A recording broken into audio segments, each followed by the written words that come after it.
Merci de choisir le chemin vers la maturité pour votre plateau du chevet.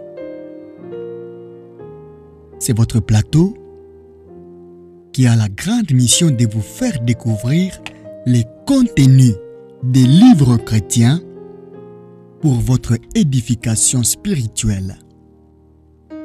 Ici, nous sommes convaincus qu'en écoutant et en lisant chaque jour la parole de Dieu, nous serons transformés à son image, grandir tel qu'il veut, être tel qu'il veut.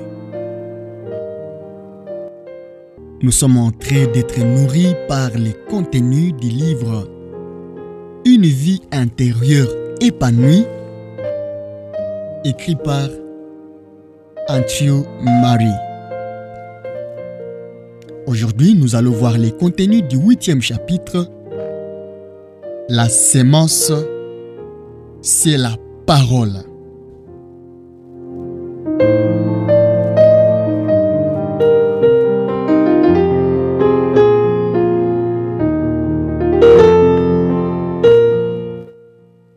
Je pense que l'on peut dire sans hésiter que dans toute la nature, il n'y a pas d'autre illustration aussi vraie et aussi pleine de sens que celle de la parole de Dieu comparée à une sémence.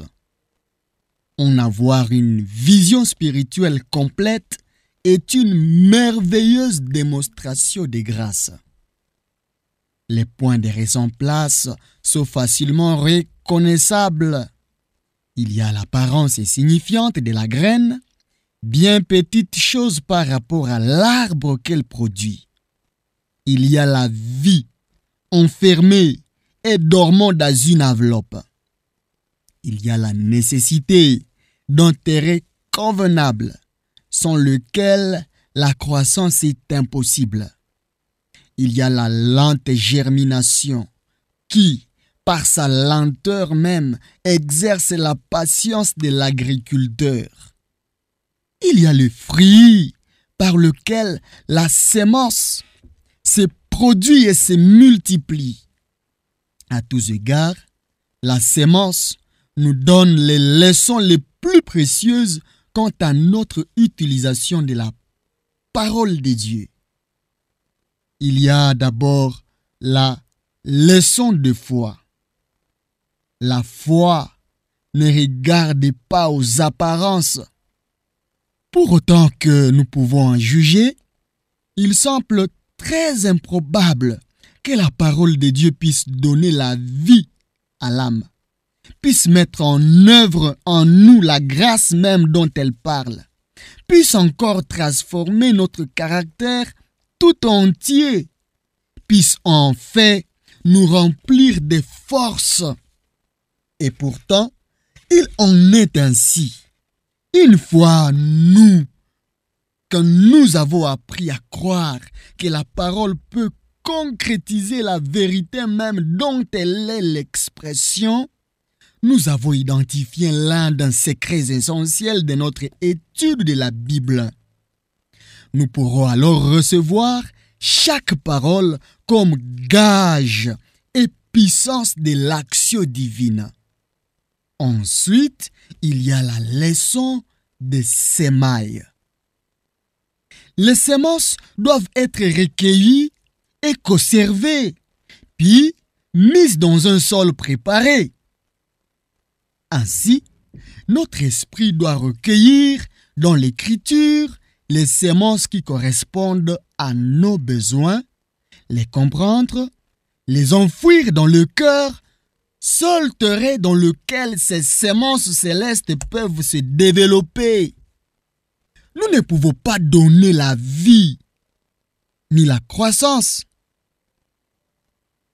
Nous n'avons pas à le faire. C'est déjà fait. Mais ce que nous pouvons faire, c'est de cacher la parole dans notre cœur, de l'y maintenir et d'attendre que le soleil qui vient d'en haut brille dessus. Puis, la sémence enseigne la leçon de la patience. La plupart du temps, le fait de la parole dans les cœurs n'est pas immédiat. Il faut du temps pour qu'elles s'enracinent et croissent. Les paroles du Christ doivent demeurer en nous. Nous devons non seulement de jour en jour augmenter notre stock de connaissances de la Bible, ce qui serait simplement comme un entancer du grain dans une grange, mais veiller sur ces commandements ou ces promesses que nous avons spécialement relevées et leur permettre de prendre place dans notre cœur afin qu'en poussent à la fois des racines et des branches. Nous avons besoin de savoir quelles semences nous avons semées et d'avoir une attentive, patiente espérance de la voir vivre. En temps opportun, nous récolterons si nous ne perdons pas courage. La dernière leçon est la leçon de la fécondité. Aussi insignifiante que puisse paraître une semence de la parole de Dieu, aussi faible que puisse sembler sa vie, aussi profondément enfouie que soit sa signification, et aussi éprouvante pour notre patience que soit la lenteur de sa croissance, soyons assurés que le fruit viendra. La vérité, la vie et la puissance de Dieu, dont la pensée est contenue dans la parole, vont grandir et mûrir en vous. Et tout comme une semence portant un fruit, contenant la même semence pour le reproduire à son tour, la parole vous apportera non seulement les fruits qu'elle a promis, mais ces fruits deviendra chaque fois une graine que vous pourrez porter à d'autres personnes pour leur communiquer la vie et la bénédiction. Non seulement la parole, mais le royaume des cieux est semblable à une semence. Matthieu chapitre 13, verset 31. Toute la grâce du royaume vient comme une semence cachée dans les cœurs régénérés. Christ est une semence. L'Esprit Saint est une semence. L'amour de Dieu répandu dans le cœur est une semence. L'infinie grandeur de sa puissance qui agit en nous est une semence. La vie cachée est dans le cœur, mais on ne ressent pas toujours sa puissance. La gloire divine est là, mais souvent sans forme ni beauté. Elle ne peut être connue que par la foi. On doit compter sur elle, même si on ne la sent pas. On doit s'attendre à son jaillissement et à sa croissance. Cette vérité essentielle étant bien comprise et tenue comme la loi de toute la vie céleste sur la terre, l'étude de la parole de Dieu devient un acte de foi, de consécration et de dépendance au Dieu vivant. Je crois amplement, presque tremblant, en la sémence divine qu'il y a dans la parole et dans la puissance de l'Esprit de Dieu pour la rendre vraie dans ma vie et dans mon expérience. J'ouvre mon cœur affamé et tout à fait prêt à recevoir cette sémence divine.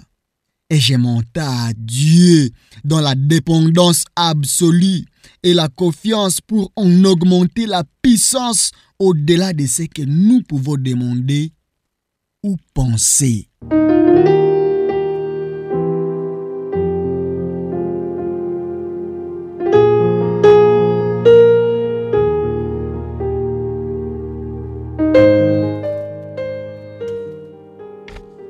Merci d'avoir suivi cette capsule.